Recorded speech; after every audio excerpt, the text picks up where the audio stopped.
വരാനായിട്ടുള്ളതിൻ്റെ ഉദ്ദേശം നമുക്കറിയാം. വളരെ വൈകിയാണെങ്കിലും ഒരു പ്രത്യേകമായൊരു സമ്മാനമാണ് ഈ MEC7 ഹെൽത്ത് ക്ലബ്ബ് എന്ന് പറഞ്ഞാൽ. വൈകിട്ടാണ് നമ്മുടെ നാട്ടിലേക്ക്, നമ്മുടെ നാട്ടിൽ എന്ന് പറഞ്ഞാൽ കേരളത്തിലേക്ക് തന്നെ ആദ്യം വൈകിട്ടാണ് വന്നത്. വളരെ പെട്ടെന്ന് ഈ ആളി പടരുന്നത് പോലെ അത് കേരളം അതിനെ വാരിപ്പുണർന്നു. അതിലൊരു യൂണിറ്റാണ് നമ്മുടെ നീരോൽപ്പന യൂണിറ്റ്. ആദ്യം ഞങ്ങൾ പെരുവള്ളൂരും അതുപോലെ തന്നെ കൊണ്ടോട്ടി 2 യൂണിറ്റ് ഉണ്ടാക്കി. 2 വർഷം ആയപ്പോഴേക്കും കേരളത്തിൻ്റെ എല്ലാ മുഖങ്ങളും കേരളത്തിന് പുറത്തും ഇന്ത്യക്ക് വെളിയിലും ഒക്കെ ഇത് എത്തിക്കഴിഞ്ഞു.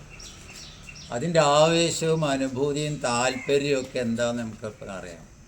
നമ്മളൊക്കെ എന്ന് പറഞ്ഞാൽ വളരെയധികം ആളുകളും സുബൈക്കൊക്കെ ജമാഅത്ത് നഷ്ടപ്പെടുത്തി വീട്ടിൽ നിന്ന് നിസ്കരിക്കുന്നവരാണ്. ഇവിടെയൊക്കെ വരുന്നതിന് സമയമാണ്ട് ഷെഡ്യൂൾ അങ്ങോട്ട് മാറി 4 മണിക്ക് എണീക്കാൻ തുടങ്ങി. നമ്മൾ പള്ളിയിൽ പോയിട്ട് ജമാഅത്ത് നിർവഹിക്കാൻ തുടങ്ങി. പിന്നെ കുറേ നടക്കാൻ തുടങ്ങി. പിന്നെ നമ്മൾ യോഗയ്ക്ക് പ്രായവും വീട്ടിലെ സൗകര്യങ്ങളൊന്നും നമുക്ക് പ്രശ്നമായിട്ട്. ഇപ്പം ഇവിടെ എന്താണെന്ന് വെച്ചാൽ മനഃശക്തി നമുക്ക് വളരെയധികം കൂടി. മനസ്സിൻ്റെ ശക്തിയും അതുപോലെ തന്നെ ഈ നമ്മുടെ ഹെൽത്ത് ക്ലബിലെ ഈ എക്സസൈസും ചെയ്യാനുള്ളൊരു താല്പര്യം വളരെ കൂടുതൽ വർദ്ധിച്ചു. അതിൻ്റെ കൂടെ നമുക്കൊരു കോൺഫിഡൻസ് വന്നു, ഒരു വിശ്വാസം വന്നു. വളരെയധികം യോജിച്ചിട്ടുള്ള ഒരു എക്സസൈസാണ് അത്. വളരെ കുറച്ച് സമയം കൊണ്ട് വലിയ മാറ്റം. മലപ്പുറം ജില്ലയെ സംബന്ധിച്ചിടത്തോളം ജീവിതശൈലി രോഗങ്ങൾ ഉച്ചൂടും വ്യാപിച്ചു കൊണ്ടിരിക്കുന്ന ജില്ലയാണ്. ഏത് വീട്ടിൽ ചെന്നാലും പ്രഷർ, പ്രമേഹം, കൊളസ്ട്രോൾ തുടങ്ങിയിട്ടുള്ള എല്ലാവിധ ജീവിതശൈലി രോഗങ്ങളും, ഹാർട്ട് കംപ്ലൈൻറ്റ്, അതുപോലെ കിഡ്നി ഡയാലിസിസ്, എല്ലാ കംപ്ലൈൻറ്റും നിറഞ്ഞിട്ടുള്ള ഒരു കേരളത്തിൽ ഇത്ര മാത്രം രോഗത്തിന് പിടികൊടുത്ത ഒരു ജില്ല ഉണ്ടാവുമെന്ന് സംശയം. നമ്മുടെ ജീവിതശൈലി ആണ് അതിൻ്റെ ഒരു പ്രധാന കാരണം. നമ്മളെ വളരെ കൂടുതൽ നമ്മൾ ജീവിതത്തിനല്ല നമ്മുടെ ദേഹേച്ഛയ്ക്ക് പ്രാധാന്യം കൊടുക്കും. അതിലൊരു പ്രധാന ഘടകം എന്ന് പറഞ്ഞാൽ ഭക്ഷണമാണ്. നന്നായി ഭക്ഷണം കഴിക്കുക. സമയമില്ല നമ്മൾ എത്രയും സമയം പൊതുവെ പറയല്ലേ, 2 നേരം ഭക്ഷണം കഴിക്കുന്ന ആൾ യോഗി, ഭോഗി. 1 നേരം ഭക്ഷണം കഴിക്കുന്ന ആൾ യോഗി എന്ന് പറഞ്ഞാൽ 2 നേരം ഭക്ഷണം കഴിച്ചാൽ മതി എന്നുള്ളതാണ് ശാസ്ത്രം പറയുന്നത്. നമ്മൾ 4, 5, 6 പിന്നെ ബാക്കി അങ്ങാടിയിലൊന്നാ വേറെ പരിധിയില്ലാത്ത ഭക്ഷണങ്ങൾ. നമ്മുടെ ആമാശയത്തിന് അല്ലെങ്കിൽ ഡൈജസ്റ്റീവ് സിസ്റ്റത്തിന് ഒരു ഒഴിവും കൊടുക്കുന്നില്ല. രാത്രി അത്രയും ഒഴിവ് കൊടുക്കുന്നില്ല. 12 മണിക്കൊക്കെ ഭക്ഷണം കഴിച്ച് വരുന്നവരുണ്ട്, ഇവിടെ ഉണ്ടാവും. പല സ്ഥലങ്ങളിലും പോയിട്ട് 12 മണിക്കൊക്കെ ഭക്ഷണം കഴിച്ച് വന്നിട്ട് ദിവസം കലണ്ടറിൽ ദിവസം പോലും മാറുന്ന സമയത്ത് പോലും ഭക്ഷണം കഴിക്കുക. ഞാൻ ചുരുക്കി പറയുകയാണ് സമയം. അപ്പോൾ അതുകൊണ്ട് ഭക്ഷണം ഒരു പ്രധാന വിഷമായി മാറി. ഭക്ഷണം നമ്മുടെ അമൃതമാണ്, അതേസമയത്ത് ഡെഡ്ലി പോയിസണസ് മെറ്റീരിയലുമാണ്, മാരകമായ വിഷം ഉണ്ടാക്കുന്ന കാര്യം. അപ്പം നമ്മൾക്ക് ആ ഒരു ഭക്ഷണ ശൈലിയിൽ നിന്നുണ്ടായ ജീവിതശൈലി രോഗങ്ങളാണ്. എല്ലാവർക്കും വയറ് കൂടി, ഒബിസിറ്റി വന്നു, എല്ലാ ജോയിൻറ്റുകളിലും പെയിൻ വന്നു, പിന്നെ വാതരോഗം വന്നു, മര്യാദയ്ക്ക് നേരെ ഒന്ന് സ്ട്രെയിറ്റ് ആയിട്ട് നിൽക്കാൻ കഴിയുന്നില്ല, ഒരു വശത്തേക്ക് തിരിയാൻ കഴിയുന്നില്ല, ബോഡി ഇങ്ങനെ തിരിക്കാനൊന്നും കഴിയുന്നില്ല, മര്യാദയ്ക്ക് കഴുത്തൊന്നും തിരിക്കാൻ കഴിയുന്നില്ല. അങ്ങനെ തുടങ്ങി എല്ലാവിധ അസുഖങ്ങളും. പണം അവൻ്റെ കയ്യിൽ ആളുകളുടെ കയ്യിൽ ഇഷ്ടം പോലെ ഉണ്ട്, അല്ലെങ്കിൽ ബാങ്കിലുണ്ട്. അതൊക്കെ ശരിയാണ്. പക്ഷേ രോഗത്തിന് അടിമയായി കഴിഞ്ഞാൽ നമ്മൾ തന്നെ അത് സഹിക്കണം. ഹോസ്പിറ്റലൈസ് ചെയ്താൽ നമ്മൾ തന്നെ അഡ്മിറ്റ് കിടക്കണം, നമ്മൾ തന്നെ ICUയിൽ കിടക്കണം. കുട്ടികൾക്കും നാട്ടുകാർക്കും വീട്ടുകാർക്കും ഒക്കെ വിഷമം സൃഷ്ടിക്കുന്ന കാര്യമാണ്. അപ്പോൾ ഈ കാര്യങ്ങളൊക്കെ നമ്മൾക്ക് അറിഞ്ഞതുകൊണ്ട് ഇതിൽ നിന്ന് രക്ഷ നേടാൻ ചെയ്യാവുന്ന ഒരു കാര്യം രാവിലെ എഴുന്നേൽക്കുക, നടക്കുക എന്നുള്ളത് നിർബന്ധമാണ്. എക്സസൈസിലെ ഏറ്റവും പ്രധാനപ്പെട്ട 3 എക്സസൈസാണ് ഏറ്റവും പ്രധാനം. ഒന്ന് നടത്തം, ഒന്ന് നീന്തൽ, അത്ര നല്ല എക്സസൈസ് ദുനിയാവിലില്ല. മറ്റൊന്ന് സൈക്ലിംഗ്. ഇതൊക്കെ നീന്തലും അതിനൊക്കെ പറയുന്ന വിഷമമുണ്ട്. നടക്കുക. നമ്മൾ നടത്തം ഡോക്ടേഴ്സ് പറയുന്നത് 3 കിലോമീറ്റർ നടക്കണം എന്നാണ്. 300 മീറ്റർ അല്ല, 3 കിലോമീറ്റർ അത് നടക്കണം നമ്മൾ. ദേവദ്യാലിൽ ഇറങ്ങിയിട്ട് നീരോൽപ്പലത്തേക്ക് കിടക്കണം. ബസ് ടിക്കറ്റ് നമ്മൾ ഇറങ്ങണ പോയിന്റ് ദേവദ്യാലിൽ നീരോൽപ്പലാണെങ്കിലും ദേവദ്യാലിൽ ഇറങ്ങുക കമ്പനിയായിട്ട്. ഇവിടെ ദേവദ്യാലിൽ ഇങ്ങനെ നടന്നു പോകും. എത്ര കാര്യങ്ങൾ നമുക്ക് ചർച്ച ചെയ്യാനും സംസാരിക്കാനും ഇടപെടാനും ഒക്കെ ഉണ്ടാവും. അങ്ങനെയുള്ള ഒരു ഹാബിറ്റ് നമ്മൾ ക്രിയേറ്റ് ചെയ്ത് കൊണ്ടുവരും. സ്ത്രീകളോടും പറയാം, സ്ത്രീകൾക്ക് പുറത്തിറങ്ങാൻ മടിയുള്ളവർക്ക് വീടിൻ്റെ ചുറ്റുഭാഗം ഇങ്ങനെ റൗണ്ട് ചെയ്ത് നടക്കുക എന്ന് പറഞ്ഞാൽ 10,000 അടിയാണ് നമ്മളെ നടത്തത്തിൻ്റെ കണക്ക്. 10,000 ഫൂട്ട് അത് നമ്മൾ നടക്കുക. സ്ത്രീകളോട് വരവൽ നടക്കുക. സ്ത്രീകൾക്കുള്ള വലിയൊരു ദോഷം എന്ന് പറഞ്ഞാൽ അവർ കൂടുതൽ ഭക്ഷണം കഴിക്കും. കൂടുതൽ ഭക്ഷണം കഴിക്കുക എന്ന് പറഞ്ഞാൽ നമ്മുടെ ബാക്കിയും തിന്നും, കുട്ടികളെ ബാക്കിയും തിന്നും, പിന്നെ റെഗുലർ ആയിട്ടുള്ള ഓരോ റുട്ടീൻ ബാക്കി അതും കഴിക്കും. അപ്പോൾ അതുകൊണ്ട് അവരിങ്ങനെ ബോഡി ഇങ്ങനെ കൂടി വരുന്നു. ശരിക്കും നമ്മുടെ വേസ്റ്റ് ലൈന് 90 സെൻറ്റിമീറ്റർ ആണുങ്ങൾക്ക്, സ്ത്രീകൾക്ക് 90, അതുപോലെ തന്നെ നമ്മുടെ ജെൻസിന് 80 പാടുള്ളൂ. ഒന്ന് എടുത്ത് അളന്നു നോക്കിയാൽ അറിയാം കേട്ടോ എത്ര ഉണ്ട്. അപ്പോൾ ഞാൻ പറഞ്ഞു വരുന്നത് ഭക്ഷണം നമ്മുടെ ഒരുപാട് രോഗത്തിൻ്റെ മൂലയിലേക്ക് തള്ളി. അതിൻ്റെ ഫലമാണ് മലപ്പുറം ജില്ലയിൽ കൂൺ മുളച്ച് പൊന്തിയതുപോലെ ഡോക്ടർമാരും ക്ലിനിക്കൽ സെൻ്ററും അതുപോലെ തന്നെ ലാബുകളും അതുപോലെ തന്നെ ഫാർമസി സെൻ്ററുകളൊക്കെ കൂടിയത്. ഇന്ത്യ രാജ്യത്ത് എവിടെ പോയാലും, ഇന്ത്യ രാജ്യത്ത് വേണ്ട കേരളത്തിൽ എവിടെ പോയാലും മലപ്പുറം ജില്ലയിലുള്ള അത്ര ഫാർമസി സെൻ്ററുകളും ലാബ് സെൻ്ററുകളും കാണാൻ കഴിയില്ല. ഇവിടെ ആൾ കൂടുതലാണൊക്കെ ശരിയാണ്. അതിൻ്റെ അർത്ഥം നമ്മളിങ്ങനെ ഇംഗ്ലീഷ് മെഡിസിൻ അല്ലെങ്കിൽ അലോപ്പത്തിക് മെഡിസിൻ ഇങ്ങനെ വാരിക്കൂട്ടി കഴിക്കണം എന്നില്ലല്ലോ. അപ്പോൾ ആ ഒരു കാര്യം വളരെ അപകടം പിടിച്ചതാണ്. അപ്പോൾ ഇതിൽ നിന്ന് രക്ഷപ്പെടാൻ നമ്മൾക്ക് പ്രമേയം ഉണ്ടാകാൻ പാടില്ല, നമ്മൾക്ക് ശ്വാസത്തിൻ്റെ പ്രശ്നം ഉണ്ടാകാൻ പാടില്ല. പൾമനോളജി ഡിപ്പാർട്ട്മെൻറ്റിൻ്റെ മുന്നിൽ കാത്തുകെട്ടി കിടക്കുന്ന ആളായിരിക്കരുത് യോഗയിൽ വരുന്ന ഒരാളും. ശ്വാസകോശ സംബന്ധമായ ഒരു അസുഖം നമുക്ക് ഉണ്ടാകാൻ പാടില്ല. അതുപോലെ തന്നെ നമ്മൾക്ക് BP നമ്മൾ 80-120 നമ്മൾ എപ്പോഴും ആ സ്റ്റേജിൽ ഇങ്ങനെ നിൽക്കണം. കുറച്ച് പ്രായത്തിനനുസരിച്ച് കുറച്ച് വ്യത്യാസങ്ങളൊക്കെ ഉണ്ടാവും. എനിക്കും ഉമ്മറിനൊക്കെ കുറച്ച് വ്യത്യാസം ഉണ്ടായി, അല്ലാതെ ബാക്കിയുള്ളവർക്ക് അത് ഉണ്ടാകാൻ പാടില്ല. അതുപോലെ തന്നെ കണ്ണിൻ്റെ സൈറ്റ് പരിപൂർണമായിരിക്കണം. ഒരു 60 കഴിഞ്ഞാൽ കാറ്ററാക്ട് അല്ലെങ്കിൽ തിമിരം വന്നെന്ന് വരും, വേറെ അസുഖങ്ങൾ ഉണ്ടാകാൻ പാടില്ല. അങ്ങനെയുള്ളതൊക്കെ നമ്മൾ തീരുമാനിക്കേണ്ടതാണ്. നമ്മൾ മെഡിക്കൽ ഷോപ്പ് പോയിട്ട് മരുന്നിന് ക്യൂ നിൽക്കുന്ന അവസ്ഥ, നമ്മൾ ലാബിൻ്റെ മുന്നിൽ പോയിട്ട് നമ്മൾ പരിശോധന റിപ്പോർട്ട് വാങ്ങുന്ന അവസ്ഥ, നമ്മൾ പൾമനോളജിയിൽ പോയിട്ട് നിൽക്കുക, നമ്മൾ പോയിട്ട് അതുപോലെ തന്നെ ഓപ്പറേഷൻ ഇങ്ങനെ ഒരു സംഭവങ്ങളെ നമുക്കുണ്ടാകും. ആൻജിയോപ്ലാസ്റ്റിക് ആൻജിയോഗ്രാം ടെസ്റ്റ് പോലും നമ്മൾ നടത്തേണ്ട ഒരു ആവശ്യത്തിലേക്ക് നമ്മൾ വരാൻ പാടില്ല. അത് വരികയുമില്ല. ദിവസവും നമ്മൾ ഇവിടെ വന്ന് ഈ എക്സസൈസ് ഭംഗിയായി ചെയ്താൽ പൂർണ്ണമായി ആരോഗ്യവാന്മാരാവും. അതിനാദ്യം വേണ്ടത് നമ്മൾക്ക് ആ ആത്മവിശ്വാസമാണ്. രാവിലെ ഇറങ്ങുമ്പോൾ തന്നെ എന്ത് പറയണമെന്ന് വെച്ചാൽ I am fully okay, I am right, ഞാൻ ഓക്കെയാണ്, ഞാൻ പൂർണ്ണമായിട്ട് ശരി, എൻ്റെ ബോഡി എൻ്റെ മനസ്സിന് ശരിയാണ്. നമ്മൾ എന്ത് ചെയ്യരുത്, നെഗറ്റീവിലേക്ക് പോകരുത്. എന്നെ കൊണ്ട് ഇനി ഒന്നിനും കഴിയൂല, ഞാനിപ്പോൾ കുറേ വയസ്സായി, ഇനിയിപ്പോൾ എവിടെയെങ്കിലും ഇരിക്കുക, അതേ വെള്ളം കുടിക്കാം. മരണം പോലും ഒരു ഹെൽത്തി ഡെത്താണ്, ആരോഗ്യകരമായ മരണമായിരിക്കണം എന്ന് പറയാൻ സംസാരിച്ചുകൊണ്ട് കാര്യങ്ങളൊക്കെ പറഞ്ഞുകൊണ്ട് എല്ലാവരോടും ചിരിച്ച് കളിച്ച് ആ സമയം വരുമ്പോൾ എക്സിറ്റ് അടിച്ച് അങ്ങോട്ട് പോവാണ്. ആ ഒരു രൂപത്തിലേക്ക് നമ്മൾ വരണം. അപ്പോൾ ഈ മേഖലയിൽ ഇവിടെ വരുന്ന ഒരൊറ്റ കുട്ടികൾ ഇവർ കൊല്ലം കഴിഞ്ഞു വന്നാൽ ഞാൻ ഷുഗർ പരിശോധിക്കാൻ അല്ലെങ്കിൽ ഡയബറ്റീസ് പരിശോധിക്കാൻ പോയതായിരുന്നു എന്നുള്ളൊരു വാക്യം നമുക്ക് ഉണ്ടാവും. ഞാൻ പൾമനോളജിയിൽ പോയിട്ടുണ്ട്, എൻ്റെ ശ്വാസകോശ പ്രശ്നമുണ്ട്, ഞാൻ ഡയാലിസിസ് ചെയ്തുകൊണ്ടിരിക്കുക. ഡയാലിസിൻ്റെ ഒക്കെ അന്ത്യം എന്ന് പറഞ്ഞാൽ മരണം മാത്രമാണ്, എല്ലാവർക്കും അറിയണ കാര്യം. അപ്പോൾ അതുകൊണ്ട് ആരോഗ്യ സംരക്ഷണം ജീവിതത്തിൽ ഏറ്റവും പ്രധാനം ആരോഗ്യമാണ്. പണമല്ല, മനസ്സിലാക്കുക. ഏറ്റവും വിലപിടിപ്പുള്ള ജീവിതത്തിലെ സമ്പത്ത് പറഞ്ഞാൽ ടൈമാണ്, സമയം. വളരെയധികം നമ്മൾ ശ്രദ്ധിക്കേണ്ട ഒരു കാര്യമാണ്. സമയം ഇങ്ങനെ ഓടി ഓടി മറിയുമ്പോൾ മനസ്സിലാക്കേണ്ട ഒരു കാര്യം, ചെയ്യാൻ ബാക്കിയുള്ള കാര്യങ്ങളൊക്കെ പോയല്ലോ, എനിക്ക് ഒരുപാട് ചെയ്യാനുണ്ടായിരുന്നല്ലോ, അത് മറന്നു പോയല്ലോ, അല്ലെങ്കിൽ ഞാൻ അതിനെ അവഗണിച്ചല്ലോ, അല്ലെങ്കിൽ അതിനെ വിട്ടല്ലോ എന്നുള്ള തോന്നലൊന്നും ഉണ്ടാകും. സമയത്തിനൊപ്പം ഓടണം. ചെയ്യേണ്ട കാര്യങ്ങൾ, കർത്തവ്യങ്ങൾ, ആ ചുമതലകളൊക്കെ അതേ സമയത്ത് ചെയ്യണം. ആ സമയമാണ്. അത് കഴിഞ്ഞാൽ പിന്നെ നമ്മൾക്കുള്ളത് ആരോഗ്യമാണ്. ആരോഗ്യമില്ലാത്ത ഒരു ജനസമ്പത്ത് രാജ്യത്തിന് ശാപമാണ്, വളരെയധികം ശാപമാണ്. ആ ഏറ്റവും വലിയ ignorance is the most important sin എന്ന് പറയും. എന്ന് പറഞ്ഞാൽ അക്ഷരാഭ്യാസം ഇല്ലാത്ത തലമുറയാണ് ആ രാജ്യത്തിൻ്റെ ഏറ്റവും വലിയ പാവം. പക്ഷെ അത് കഴിഞ്ഞാൽ രണ്ടാമത് വരുന്ന ആരോഗ്യമാണ്. അപ്പോൾ ആരോഗ്യം നമ്മൾ ഒന്നാം സ്ഥാനം കൊടുക്കും. ആരോഗ്യം ഉണ്ടെങ്കിൽ, രണ്ടാരോഗ്യമാണ്. മനസ്സിനാരോഗ്യം ഉണ്ടെങ്കിൽ ഉണ്ടാവണമെങ്കിൽ നമ്മൾ ചെയ്യേണ്ട ഒരു പ്രധാന കാര്യം പോസിറ്റീവായിട്ട് ചിന്തിക്കണം.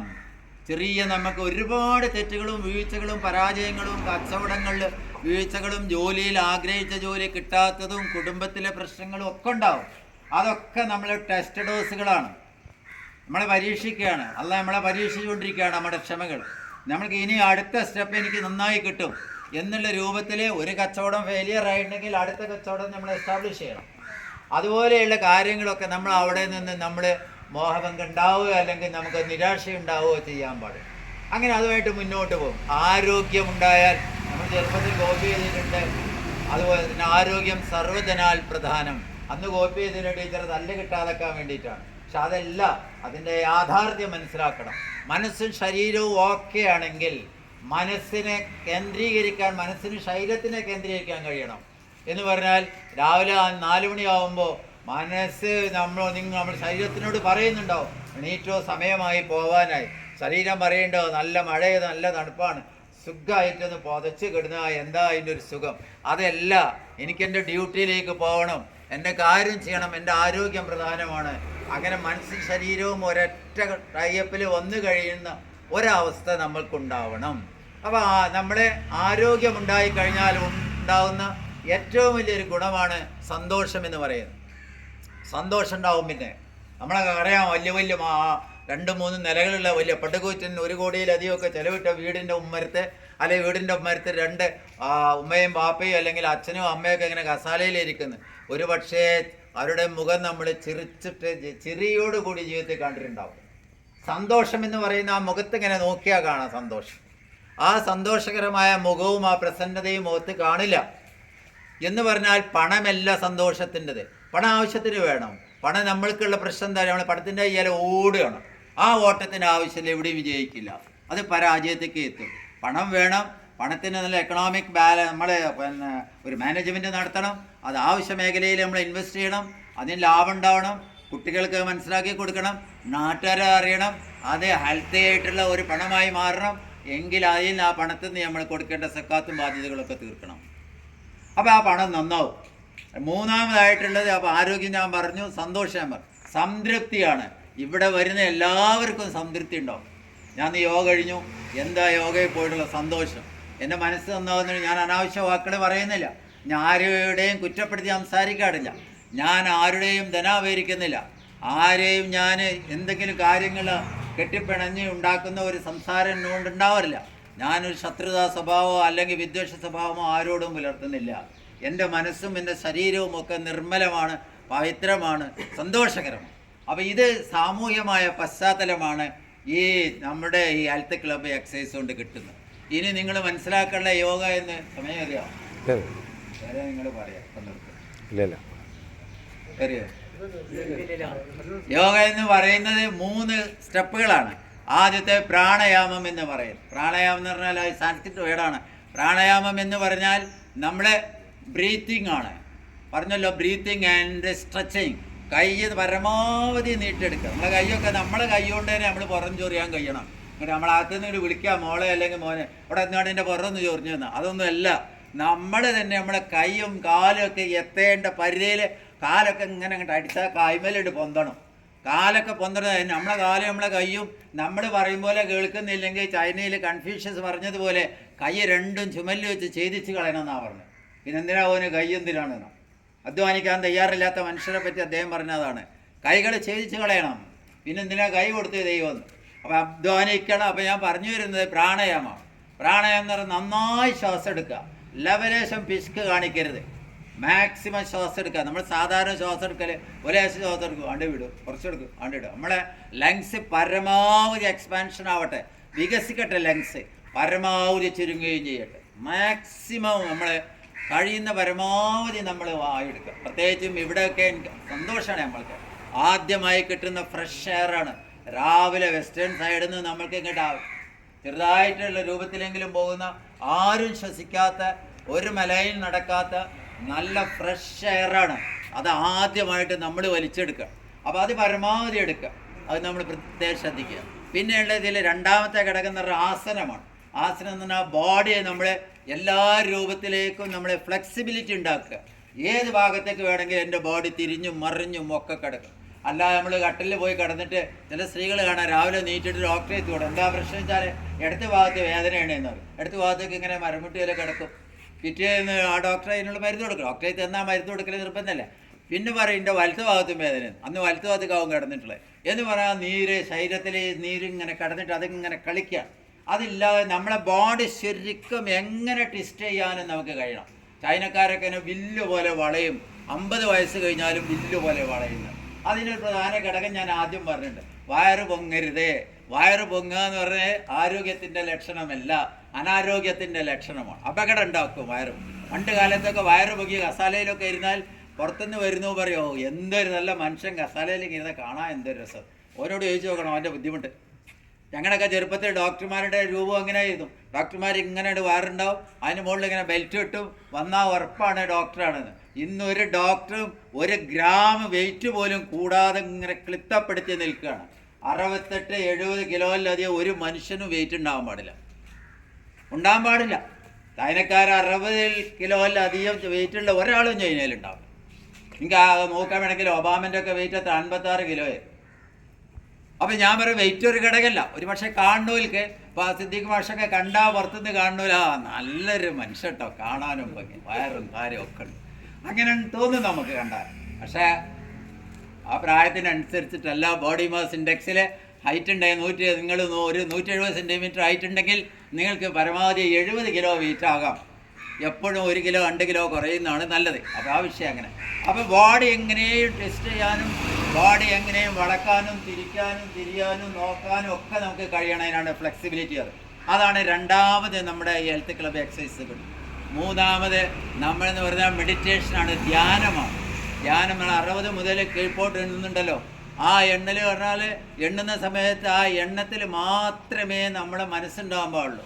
പള്ളിയിലൊക്കെ പോയി നമ്മൾ പ്രാർത്ഥിക്കുന്നുണ്ട്, നിസ്കരിക്കുമ്പോൾ നമ്മളൊരു വൈക്ക് ജോലി ചെയ്യുന്നു, ആ കാര്യം വേറെ വൈക്ക് ചെയ്യുന്നു, അള്ളാഹിനായിട്ടാണ് സംസാരിക്കുന്നുള്ളത്. ഞാൻ നാളെ അവിടെ ഒരു ക്ലാസ് എടുക്കാൻ ഇവിടെ പിന്നെ കൊടക്കാട് പോയപ്പോൾ ഈ കാര്യം പറഞ്ഞപ്പോൾ ഞാൻ പറഞ്ഞു, ഒരു 10% ആളുകളെ ഉണ്ടാവുള്ളൂ അള്ളാഹിനായിട്ട് നേരെ സംസാരിക്കുന്നത് പറഞ്ഞപ്പോൾ ഒരാളെന്നോട് ഒരു 10 പോയിട്ട് 1% ഇല്ല. ഇപ്പോഴൊന്ന് ആലോചിച്ച് നോക്കും, നമ്മളാ നിസ്കാരം അള്ളാഹിനെ മുൻനിർത്തി നമ്മളും നമ്മളൊരു സംഭാഷണമാണ്. അപ്പോൾ നമ്മളതല്ല, നമ്മൾ വീഡിയോ പോണ കാര്യം, അടുത്ത മീൻ വാങ്ങുന്ന കാര്യം, അടുത്ത കാര്യം, കുട്ടികളെ കാര്യം, ഇങ്ങനെ പോകും. അപ്പോൾ അത് ഓട്ടോമാറ്റിക്കലായിട്ട് ഇങ്ങനെ നടക്കുന്നു. ഇമാമ് അറിയുന്നതനുസരിച്ച് ഇങ്ങനെ നമ്മളിങ്ങനെ നീറ്റും കളിച്ചും ചെയ്തു കൊടുക്കും.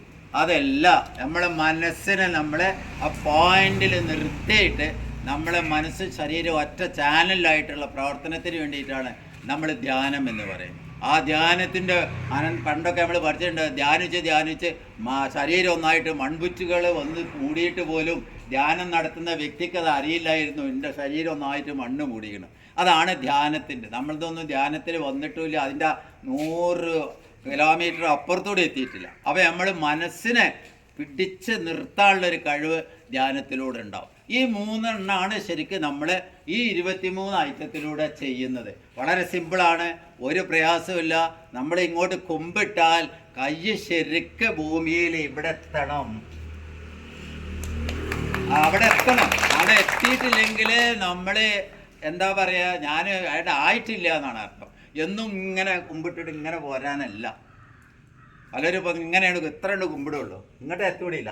അപ്പം അതല്ല, നമ്മൾ അവിടെ എത്തണം, ഗ്രൗണ്ട് ടച്ച് ചെയ്യണം. നമ്മൾ ശരിക്കും ഗ്രൗണ്ട് ടച്ച്, മുറ്റു വളയാതെ അങ്ങനെയായിട്ട് വന്നു കഴിഞ്ഞാൽ ഉറപ്പാണ്, ഞാൻ നിങ്ങളോട് ഉറപ്പ് തരും, 1 വർഷം ആകുമ്പോഴത്തേനും നിങ്ങളിൽ ആർക്കും ഡയബറ്റീസ് പറയുന്ന കേസ് ഉണ്ടാവില്ല, ഷുഗർ ടെസ്റ്റ് ചെയ്യേണ്ട ആവശ്യം ഉണ്ടാവില്ല, ശ്വാസകോശ രോഗങ്ങൾ അത്രയും വരില്ല. അതുപോലെ തന്നെ BP ഒക്കെ നോർമലായിരിക്കും. അതുപോലെ തന്നെ ദഹനമൊക്കെ മര്യാദക്ക് നടക്കും, നല്ല ഉറക്കുണ്ടാവും, ജോയിൻറ്റ് പെയിനൊക്കെ ഓട്ടോമാറ്റിക്കലായിട്ട് ജോയിൻറ്റ് പെയിനൊക്കെ പോകും, ഒരു സ്ട്രെസ് ഉണ്ടാവില്ല. സ്ട്രെസ്സും സ്ട്രെയിനും ഒന്നും ഉണ്ടാവും. സ്ട്രെസ് എന്ന് പറഞ്ഞാൽ വിഷാദമാണ്. വിഷാദ രോഗം എപ്പോഴാണ് ഉണ്ടാവുക എന്നറിയോ? കഴിഞ്ഞതിനെ പറ്റി ആലോചിച്ചിട്ടാണ്. പഠിച്ചവനെ എനിക്കെൻ്റെ മേലെ വീട്ടുകാരുടെ കൂടെ സൗദി പോയി കാണാൻ, ഇപ്പോൾ അതേമാതിരി ഒരു കൂടെ ബംഗ്ലാവും അതേമാതിരി കാറും അതേമാതിരി കച്ചവടം എനിക്കുണ്ടായിരുന്നു. പണ്ടാറ് ഞാൻ ഇവിടെ തിരിഞ്ഞു പോയില്ല. അപ്പം ഞാനൊക്കെ ആലോചിക്കുകയാണ്, ഞാൻ പഠിപ്പിച്ച എത്ര മക്കൾ കോടീശ്വരന്മാരുടെ സ്ഥിതിയിലെത്തിയവരുണ്ട്. ഞാൻ അങ്ങനെ ആലോചിക്കുകയാണ്, എനിക്ക് വന്ന് ഈ സ്കൂൾ പണി ഒഴിവാക്കിയിട്ട് അവിടെ കയറിയിരിക്കുകയാണെങ്കിൽ ഞാനും ആ പണക്കാരനായി മടങ്ങി എന്നിട്ട് എന്തൊരു സ്ഥാനം ഉണ്ടേനും സമൂഹത്തിൽ. വേണമെങ്കിൽ കുറച്ച് പണവും ലക്ഷങ്ങളൊക്കെ കൊടുത്താണ്ട് ഒരു ഉയർന്ന ഒരു MLA സ്ഥാനം എന്തെങ്കിലും അതും വാങ്ങിയേക്കാം, പൈസ കൊടുത്താണ്ട്. അത്രയൊക്കെ ചിന്ത ഇങ്ങനെ പോകും. പക്ഷെ എന്താ, ഇതിനൊരു ഡിസിഷൻ മേക്കിംഗ് ഫാക്ടർ അള്ളാൻ്റെ അടുത്താണ്. ഞാൻ ഇവിടെ തന്നെ നിൽക്കണം. മൂപ്പര് പോകണം, പണക്കാരനായി വരണം. അത് അതാണ് ആ ഡിസിഷൻ ഫാക്ടർ, നമ്മളല്ല. അപ്പോൾ നമ്മളതിനനുസരിച്ച് ചലിക്കും. അപ്പോൾ ഞാൻ പറഞ്ഞു വരുന്നത് എന്താ വെച്ചാൽ, ആ ചിന്തകളിവിടെ അതാണ് നമ്മൾ ടെൻഷൻ ഉണ്ടാക്കണേ. കഴിഞ്ഞതൊക്കെ കഴിഞ്ഞതിനെ പറ്റി ചിന്തിക്കുകയാണെങ്കിൽ നിങ്ങളുടെ ഭാവിയെ പറ്റി ഒരു ബേസ്മെൻ്റ് ഇടാനും കഴിയില്ല. പ്രത്യേകം നമ്മൾ ശ്രദ്ധിക്കുക. കഴിഞ്ഞതിനെ പറ്റി ചിന്തിച്ചുകൊണ്ട് ഇങ്ങനെ വീട്ടിലിരുന്നിട്ട് ഇങ്ങനെ വൈഫിനായിട്ടൊക്കെ ഇങ്ങനെ കോൺട്രഡിക്ഷൻ നടത്തിയിട്ട് നിൽക്കുന്ന ആളുകളുണ്ട്. ഉണ്ടെങ്കിൽ ഭാവിയിലെ ഒരു കാര്യവും നേടിയെടുക്കാൻ കഴിയില്ല. അപ്പോൾ കഴിഞ്ഞു, അത് പാസ്റ്റ് ഹാസ് ഗോൺ പാസ്റ്റ് എന്നുള്ള തിയറിയിലാണ്. We have to wait for the future. നമ്മൾ ഫ്യൂച്ചറിന് വേണ്ടി കാത്തിരിക്കും.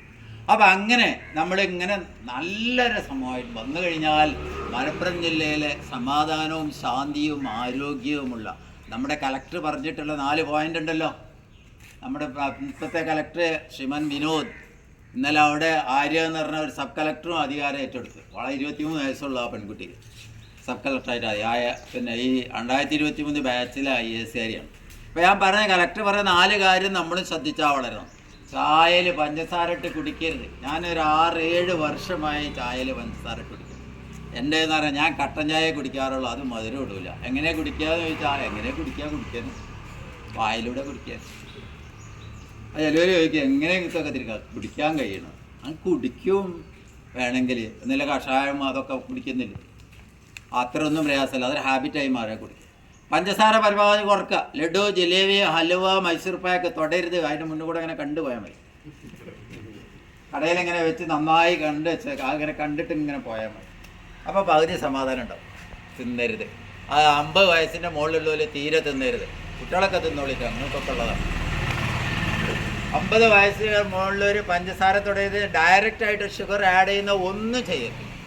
ബേക്കറി പരമാവധി ഒഴിവാക്കാനാണ്. കേരളത്തിൽ ഏറ്റവും കൂടുതൽ ബേക്കറി ഉണ്ടാക്കുന്നതും ഉൽപ്പാദിപ്പിക്കുന്നതും അതിന് സപ്ലൈ കയറി പോകുന്നതും മലപ്പുറം ജില്ലയാണ്. അതിൽ 1ാം സ്ഥാനം പെരുവള്ളൂർ പഞ്ചായത്ത്. അത് ഞാൻ പറഞ്ഞത് 1ാം സ്ഥാനം പെരുവള്ളൂർ.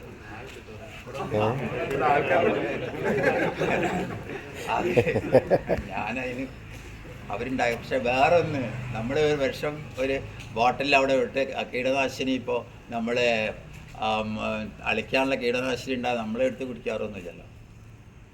അത് അതോടെ നിന്നോട്ടെ, അവരവിടെ കച്ചവടം ചെയ്തോട്ടെ, അവിടെ ഷെൽഫിൽ നിന്നോട്ടെ, നമ്മളെ തൊടൂല. പിന്നെ ഫ്രൈഡ് ഐറ്റംസ് എന്ന് പറഞ്ഞാൽ ഇറച്ചിണ്ടല്ലോ, പോത്തിറച്ചി എങ്ങനെ തിന്നാതൊക്കെ നമ്മൾ തോന്നാണ്. പോത്ത് എന്താ അവനിപ്പോൾ വലിയൊരുന്നാളാണ് വരുന്നത്, ഇഷ്ടം പോലെ ഇറച്ചി വന്നിട്ട് ഫ്രിഡ്ജിലും സ്ഥലം ഉണ്ടാവില്ല, ഒന്നിലും സ്ഥലം ഉണ്ടാവില്ല. എങ്ങനെ ഇപ്പോൾ ആ പൊരിച്ച ഇറച്ചും കട്ടിപ്പത്തിരിയും കൂടി തന്നാൽ രാവിലെ അടിച്ച് കയറ്റാതൊക്കെ. പറയാനുള്ള 50 വയസ്സ് കഴിഞ്ഞ ആളുകൾ ഫ്രൈഡ് വറുത്ത പൊരിച്ച ഇറച്ചി പരമാവധി ഒഴിവാക്കുക. ഇറച്ചി തിന്നോ, കുറച്ചൊക്കെ കറി വെച്ച് തിന്നു. ഫ്രൈഡ് ഐറ്റംസ് പപ്പടം തൊടാൻ തന്നെ പാടില്ല. പിന്നെ പുറത്ത് ഈ ഓയിലുണ്ടാക്കുന്നതാണ് എല്ലാം, അതും പരമാവധി കുറക്കുക. ആരോഗ്യം അറിയാൻ പറഞ്ഞു, ഞാൻ കടൻ്റെ കാര്യമൊന്നും പറയില്ല, അതുകൊണ്ട് ആരും ദേഷ്യപ്പെടണ്ട. ഫ്രൈഡ് ആയിട്ട് പിന്നെ നമ്മൾ ഓയിലാണ് ഉണ്ടാക്കുക. സാധാരണ ഓയിലിൻ്റെ പിന്നെ ചീനച്ചട്ടി എന്ന് പറയാൻ വറക്കണ ചട്ടി റമദാൻ മാസം കഴിഞ്ഞ് ഷവ്വാലൊന്നൊരു പെരുന്നാളും കഴിഞ്ഞ് ഷവ്വാൽ 3-ന് കയറ്റി വെച്ചാൽ പിറ്റത്തെ റമദാനിന് അത് ഇറക്കുള്ളൂ. അതിൽ കാർബൺ ഇങ്ങനെ കൂടി ആ കാർബൺ മുഴുവൻ നമ്മളിങ്ങനെ അടിച്ച് കയറ്റി തിന്നു നമ്മൾ പിറ്റേന്ന് നമ്മൾ ഡോക്ടറെ അറിയില്ല. ഡോക്ടർമാർ അതൊന്നും പറഞ്ഞു തരാറില്ല ഇപ്പം കാര്യങ്ങൾ. ഡോക്ടർമാർ ശരിക്കും ഡോക്ടറെ സമയം പോയാ ശരിക്കും ഡോക്ടർമാർ രീതി പറഞ്ഞാൽ ആദ്യം പാരമ്പര്യം രോഗം ഉണ്ടാകാനുള്ള കാരണം ഇതൊക്കെ ചോദിച്ചറിഞ്ഞ് കേട്ട് മനസ്സിലാക്കിയിട്ട് ആ റൂട്ടൊക്കെ ഡോക്ടർ മനസ്സിലാക്കണം. രണ്ടാമത് ഡോക്ടർ ചെയ്യേണ്ട കാര്യം എന്നിട്ട് കുറേ നിർദ്ദേശം കൊടുക്കണം. അത് തിന്നരുത്, ഈ തിന്നരുത്, പിന്നെ ശ്രദ്ധിക്കണം, വെയിൽ കുളിച്ചുകൂടുമ്പോൾ പുറത്തിറങ്ങി വെയിൽ കൊണ്ടരുത്, ഇങ്ങനെ കുറേ നിർദ്ദേശം കൊടുക്കണം. മൂന്നാമതാണ് ഡോക്ടറെ പ്രിസ്ക്രിപ്ഷൻ അല്ലെങ്കിൽ മരുന്നിൻ്റെ സീറ്റ് ഇളകാൻ പാടുള്ളൂ. അപ്പോൾ ഡോക്ടർമാർക്ക് സമയമില്ല, നമുക്ക് അത്രയും സമയമില്ല, നിങ്ങളാ സീറ്റിൻ്റെ എരി എന്നൊക്കെ പറയും ചിലവർ ദേഷ്യപ്പെട്ടു. അപ്പോൾ അതുകൊണ്ട് നമ്മൾ നമ്മുടെ കാര്യം മാത്രം ശ്രദ്ധിക്കുക. അപ്പോൾ ഞാൻ പറഞ്ഞത് ആ എണ്ണയിലുണ്ടാക്കുക, പരമാവധി വീട്ടിലുണ്ടാക്കിയിട്ട് വെളിച്ചെണ്ണ ഉണ്ടാക്കുക, എന്നിട്ട് ഉപയോഗിക്കുക. അതുകൊണ്ട് വേണമെങ്കിൽ നിങ്ങൾ കുറച്ചൊക്കെ മധുരം കുറച്ച് അലവിയൊക്കെ വീട്ടിലുണ്ടാക്കുക. അതുകൊണ്ട് നെയ്ച്ചോറുണ്ടാക്കുക, ബിരിയാണി ഉണ്ടാക്കുക, ഒക്കെ ഉണ്ടാക്കുക. അങ്ങനെ ഭക്ഷണ കാര്യങ്ങളും അതിൻ്റെ നിർമ്മാണത്തിലും ഒക്കെ നമ്മൾ കുറച്ച് ശുഷ്കാന്തി കാണിക്കുക. വെള്ളം നന്നായി കുടിച്ചു കൊടുക്കുക. 3 ലിറ്റർ വെള്ളം കുടിക്കണം. ചായയും കറിയും ഒക്കെ ഒഴിവാക്കിയിട്ട് 3 ലിറ്റർ. ഇപ്പോൾ പറയാൻ കാരണം വർഷകാലമാകുമ്പോൾ വെള്ളത്തിന് തോന്നൂല. പലരും എ സിയിലിരുന്നാൽ തീരെ വെള്ളത്തിന് തോന്നൂല. പക്ഷേ വെള്ളത്തിന് തോന്നിയാലും ദാഹം തോന്നിയാലും ഇല്ലെങ്കിലും നേരം വെളുത്ത് രാത്രി ആവുന്നതിൻ്റെ ഇടയിൽ 3 ലിറ്റർ വെള്ളം ഇങ്ങനെ കുടിച്ച് കൊടുക്കണം, നിർബന്ധമായിട്ട് കുടിച്ചു കൊടുക്കണം. പിന്നെ ഞാൻ ആദ്യം നേരത്തെ പറഞ്ഞു, പിന്നെ ഉപ്പ് പരമാവധി കുറയ്ക്കുക. ഉപ്പ് എന്ന് പറഞ്ഞാൽ പഞ്ചസാര എന്ന് പറഞ്ഞാലും ആയുർവേദത്തിലെ വൈറ്റ് പോയിഷൻ എന്നാണ് പേര്, വെളുത്ത വിഷം എന്നാണ് പേര്. ഉപ്പ് ശരിക്കും ഒരാൾക്ക് വേണ്ട 5 mg വേണ്ടി. 5 mg ആട്ടോ, 5 ഗ്രാമല്ല. ഒരാൾക്ക് ഒരു ദിവസം അത്രേ വേണ്ടി. അപ്പോൾ അത് നിങ്ങൾ ശ്രദ്ധിക്കുക, ഉപ്പ് കുറയ്ക്കുക. ഉപ്പ് ചിലർക്ക് ഇങ്ങനെ ഇന്ന് കുറച്ച് നാളെ കുറച്ചുകൂടി ഇട്ടാൽ ഉപ്പ് കയറി, അങ്ങനെ മറ്റന്നാൾ കുറച്ചും കൂടി ഇട്ടാൽ മതി. അങ്ങനെ ഉപ്പിട്ട് ഇങ്ങനെ കയറി പോവും. BP അങ്ങോട്ട് കയറും, പ്രശ്നങ്ങളൊക്കെ ആവും. അപ്പോൾ ഈ കാര്യങ്ങൾ ഞാൻ സാമൂഹികമായിട്ടുള്ള പശ്ചാത്തലത്തിലെ വിഷയങ്ങളാണ്. ആ കാര്യം പറയുക, സന്തോഷമാവുക, ആരെ കണ്ടാലും സലാം ചൊല്ലുക, അല്ലെങ്കിൽ നമസ്തേ എന്ന് പറയുക, അല്ലെങ്കിൽ ചേട്ടാ നമസ്കാരം എന്ന് പറയുക, ഷേക്ക് ഹാൻഡ് കൊടുക്കുക, അതിൻ്റെ കൈയൊന്ന് പിടിക്കുക. ഷേക്ക് ഹാൻഡിലൂടെയൊക്കെ വലിയ അനുഭവങ്ങളാണ് നമുക്കുണ്ടാകുക. നമ്മുടെ സിരകൾ ഇങ്ങനെ മുഴുവൻ ആക്റ്റീവായിട്ട് ഒരൊറ്റ കാര്യം പറഞ്ഞാൽ നിർത്തുകയാണ്. നമ്മുടെ തലച്ചോറ് എന്ന് പറഞ്ഞാൽ നമ്മളെ ബോഡിയെ മുഴുവൻ നിയന്ത്രിക്കുന്ന പടുകൂറ്റൻ വളരെ സങ്കീർണമായ ഒരു പവർ സ്റ്റേഷനാണ്. ആ പവർ സ്റ്റേഷനാണ് കംപ്ലീറ്റ് ഇൻഡിക്കേഷന് പോകുന്നത്, എന്ത് ചെയ്യണം ചെയ്യേണ്ട. ആ പവർ സ്റ്റേഷനിലുള്ള ലക്ഷോപലക്ഷം സൂചനകൾ നൽകുന്ന ഞരമ്പുകളിലെ ഒരു പകുതിയിലധികമൊക്കെ പ്രായമാകും തോറും ഇനാക്റ്റീവായിട്ട് നിർജ്ജീവമായിട്ട് ഡെഡായിട്ടുണ്ടാവും. ഡെഡായ മാതിരി ഇങ്ങനെ കിടക്കും, ആക്ടിവേറ്റ് ചെയ്യുന്നുണ്ടാവില്ല. അപ്പോൾ അത് ആക്ടിവേറ്റ് ചെയ്യാത്തത് കൊണ്ടുണ്ടാകുന്ന ഒരു വലിയ രോഗമാണ് മറവി. അത് വലിയ രോഗമാണ് അൾഷിമേഴ്സ്. അപ്പോൾ ഇത് നമ്മൾ ആക്ടിവേറ്റ് ചെയ്യിക്കണം. ആക്ടിവേറ്റ് ചെയ്യണേ ബോഡി എക്സസൈസ് നന്നായി എടുക്കണം. നിങ്ങൾ കാറിലും ബൈക്കിലൊക്കെ പോകുന്നതിനേക്കാൾ എപ്പോഴും ആലോചിക്കേണ്ട കാര്യം, എനിക്കെന്താ ഇവിടുന്ന് നീരോൽപ്പഴത്തേക്ക് നടന്നൂടെ എന്നാണ് നിങ്ങൾ ആലോചിക്കേണ്ടത്. പ്രകൃതി മനോഹാരിത കണ്ട് ആസ്വദിച്ച് നീരോൽപ്പഴത്തേക്ക് നടന്നാൽ ആരോഗ്യകരമായിട്ടും എൻ്റെ ഇതൊക്കെ ആക്ടിവേറ്റ് ചെയ്യും.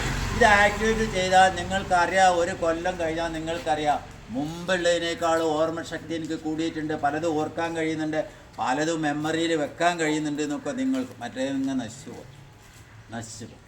അവിടെ FNDC5 എന്ന് പറയുന്ന വലിയൊരു ഹോർമോണിൻ്റെ സെറ്റേനുണ്ട്. ആ ഒരു സെറ്റിൽപ്പെട്ട വലിയ ഡോപ്പോമിൻ എന്ന് പറയുന്ന വലിയൊരു ഹോർമോണാണ് നമുക്ക് സന്തോഷം തരുന്നത്. അപ്പോൾ സന്തോഷമില്ലാതെ ഒരാളിങ്ങനെ ഇരിക്കുന്നു കണ്ട അതിൻ്റെ അർത്ഥം എന്താണെന്ന് വെച്ചാൽ അവൻ്റെ ദോഷമില്ല, അവൻ്റെ ഹോർമോൺ പ്രവർത്തിക്കണില്ല.